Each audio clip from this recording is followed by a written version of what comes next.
Right mense, ons moet 'n bietjie gesels oor ribeye. Hoekom is dit so gesog? Hoekom is dit so duur? Net om dit 'n bietjie in konteks te plaas, ek dink om 'n video te plaas vandag oor ribeye. Die laaste tyd kry ons slagters nogal baie gas op sosiale media oor die prys van ribeye. Right, net om dit in konteks te plaas, hierdie is 'n voorkwart. Ribeye kom uit die voorkwart uit. En hoekom is so gesog? Is die voorkwart, hy sit onder die blad. So daar is lekker baie beweging, baie bloedvloei. Dis 'n smaaklike snit. Die sirloin kom uit die agterkwart uit. So die sirloin loop in die ribeye in. En dan die ribeye loop in jou chuck gedeelte in, en dan jou chuck gedeelte loop in jou nek gedeelte in. So daar waar die sirloin op pad is na die nek, toe split die sirloin die lende dan uit.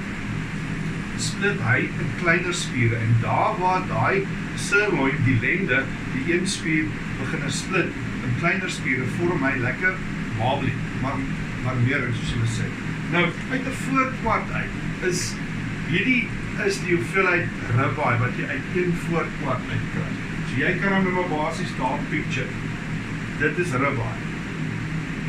So, hierdie voorkwart weeg, kom ons sê 65 kilos, hierdie weeg nie is 3 kilos nie. So kom ons sê 5%, as dit so baie is, uit die voorkwart, is dan nou 'n ribeye wat jy so van die been af het.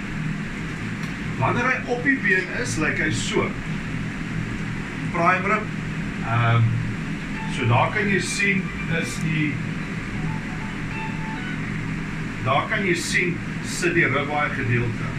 So op die been, prime rib, van die been af, ribeye. Dan kom hierdie lap, hierdie flap van die bladgedeelte kom af, jaar van die been af, en dit is dan die stukkie ribeye waarmee jy sit.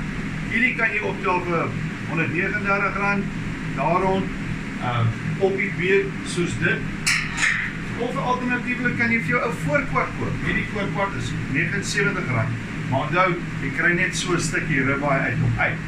Almal wil natuurlik die ribeye hê. Die res van die voorkwart is mense nie normaalweg oorgepan nie. Dit is oorwegend kookvleise, bakvleise, dis jou chuck, dis jou brisket, dis jou shin, lekker wintervleise. Maar dis 'n klomp vleis. Met ander woorde is 'n groot aankoop. As ons ribeye in al ons takke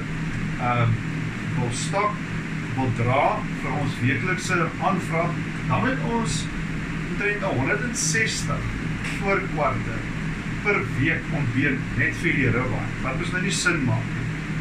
So soms sny ons hom uit die voorkwart uit, maar dan moet ons ook om ons behoefte aan te voorsien, moet ons aanvul. So dan moet ons na groot abattoirs toe gaan, so sê maar jou Karan, soos wat hierdie is, of Chalmar, en dan moet jy bokse ribeye inkoop. Nou, as jy hierdie ribeye inkoop, kos hy vir jou heel wat oor die R200 per kilo. So dis die rede hoekom dit so duur is. Die abattoirs ontbeen ook nie altyd voorkwarte. Dit hang af hoe die pryse is, dit hang af hoe die aanvraag is, die seisoen speel ook 'n rol, is daar 'n groter afset vir heel voorkwarte in die noorde. Ons moet ook onthou, vleis word uitgevoer, hierdie ribeyes word uitgevoer, sirloins en rams, dit sloop ook die prys op. En dan die ander ding is, ons beeste word ook ons uitgevoer. Julle het so gesien het dat die bote met die beeste wat die by die hawens gestop het, so ons aanbod bly ook aan, met die gevolg is pryse gaan op.